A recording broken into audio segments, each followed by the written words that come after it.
Hey guys, Superior David here, and today I'm going to talk about a deck that I've fallen head over heels for, and also took to an early legend this season, and that is Spell Druid. I think a lot of people thought this deck was dead after the Kael'thas nerf, but it's still going strong, and it's still a lot of fun to play because you can do a lot of powerful stuff.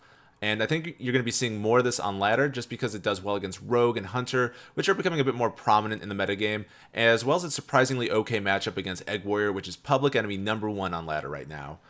So this is just a good deck to have in your arsenal. It's fun, it's powerful, and now let's get down to business.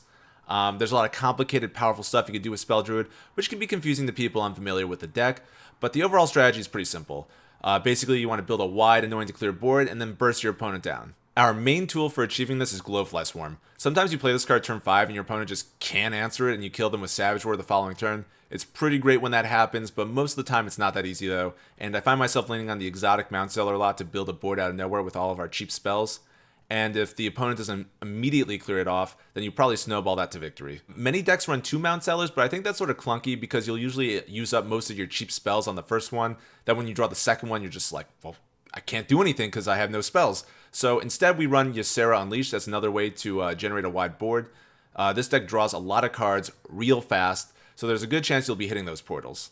And even against aggro decks, you slap an Iron Bark on Ysera, and a lot of decks just can't get past a huge taunt like that, and then you just win from there.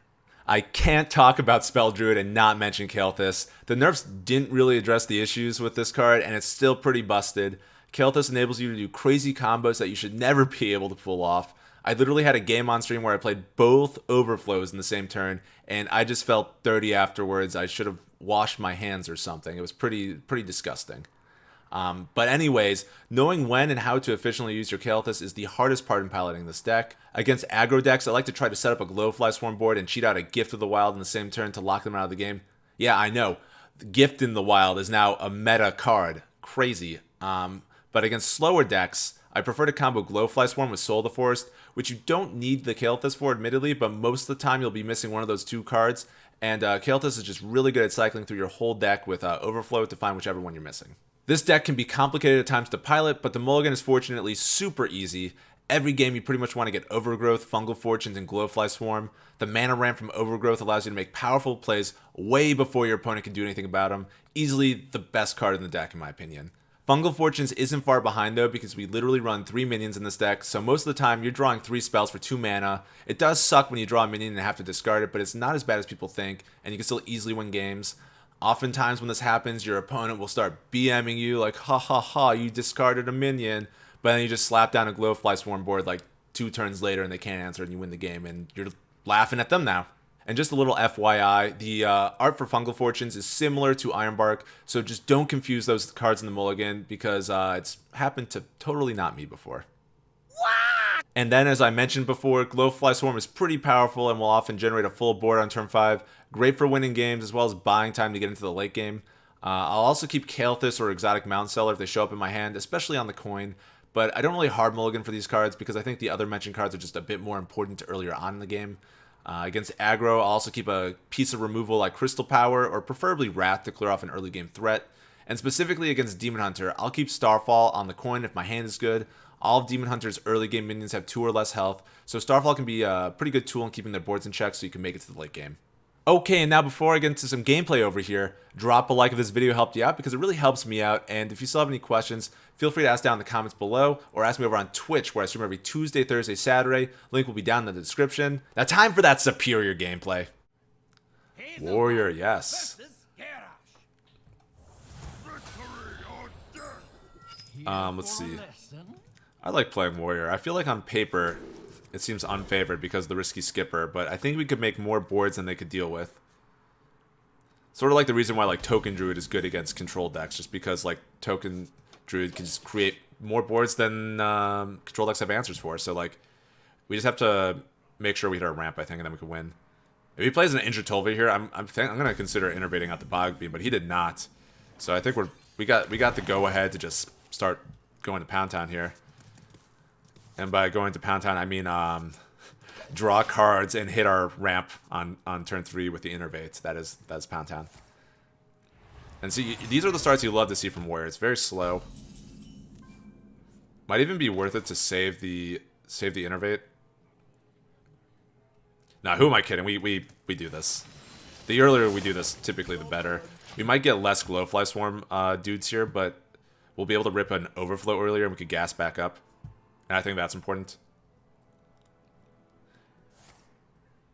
He's probably just saving cards because he's like, oh yeah, it's Druid. I gotta save my skipper for a Glowfly Swarm. And yeah, we dump this out. We don't even care about this board because we have the Kael'thas. We have the Kael'thas. He plays a minion. We're gonna go Kael'thas, Ironbark, Bogbeam, Overflow.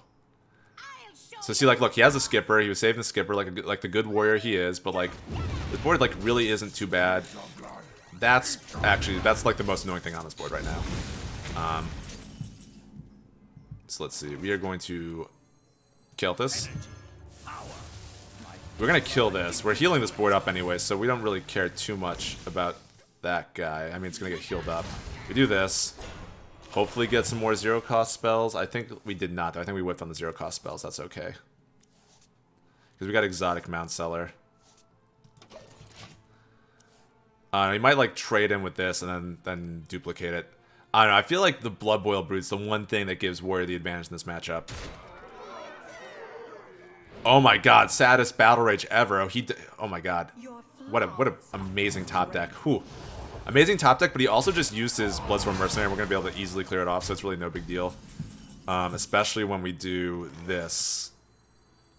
I supply only the finest creatures. We're going to do this. That was sad. That was sad. We could Wrath. I think we'll do this because we could get more spells off. Let's get some bigger stuff, please. Bigger stuff there. Oh my god.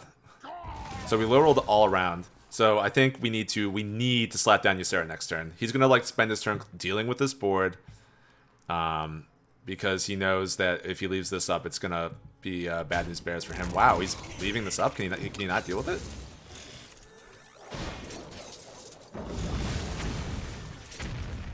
That was really risky, because like that. I mean. Hopefully he has something to clear this off. I'm like worried for him now. Oh my god. Oh my goodness. He's just leaving it up? He's just leaving it up. Well, let's see. Wow. That was so unexpected. We probably just Wrath this for no cycle. Yeah, it's really bad to leave this up, guys. And now we're getting... There's the taunts we wanted. Now we draw some cards. Hopefully get some zero-costed spells. No zero-costed spells? Oh boy. I mean, sucks, but we'll be okay. It'll be okay because we literally just drew through 2/3 of our deck over 2 turns. I don't know. I think he was being put too much faith in that Bladestorm. And now he might get lucky with these bombs. But, I mean, other than that, you know, like, we got Ysera. We got a second Glowfly Swarm in this deck. He's... Oh, come on. Don't die, don't die, don't die, don't die. Ah, it died.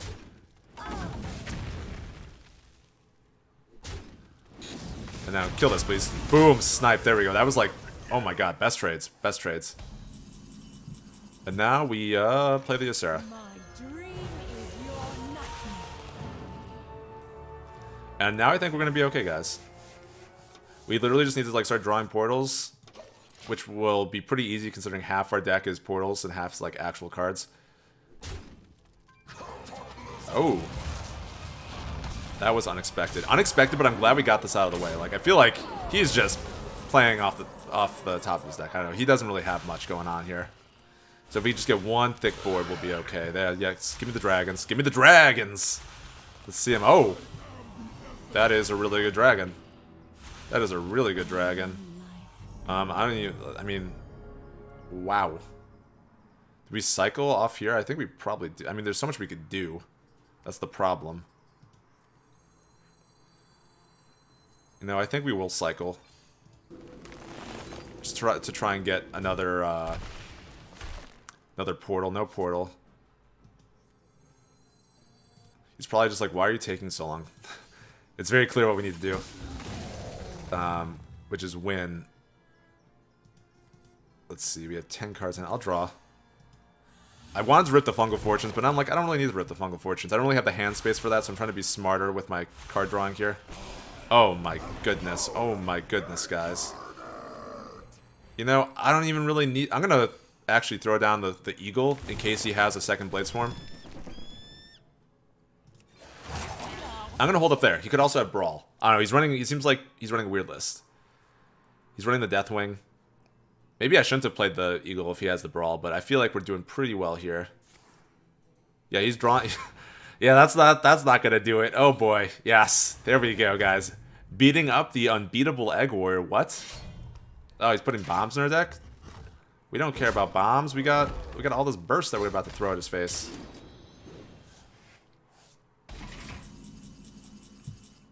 And I'm pretty sure we just win, but I mean, boom, boom. Yeah, we totally just win. I will be shocked if this math does not work out. Oh, it was actually a bit closer than I thought it was gonna be. I thought we just easily won that, but I mean, if my math was a little bit off, oh man. Well, there it is, guys. There's Spell Druid. It does do well against Egg Warrior. I feel like on paper you wouldn't expect it, but you know, like as you saw, like we just have to deal with their Blood Boil Brutes after they play the Skipper, and if we could do that, that sort of clears your way to victory. Like sometimes they get lucky and they'll be able to like pressure you in the early game, but like if they just stumble out of the gates, you just ramp and just develop bigger boards than they can handle, and then you can win those games. But anyways, guys, thanks for watching. I hope you enjoyed the deck guide, and I will see you in the next one. Later.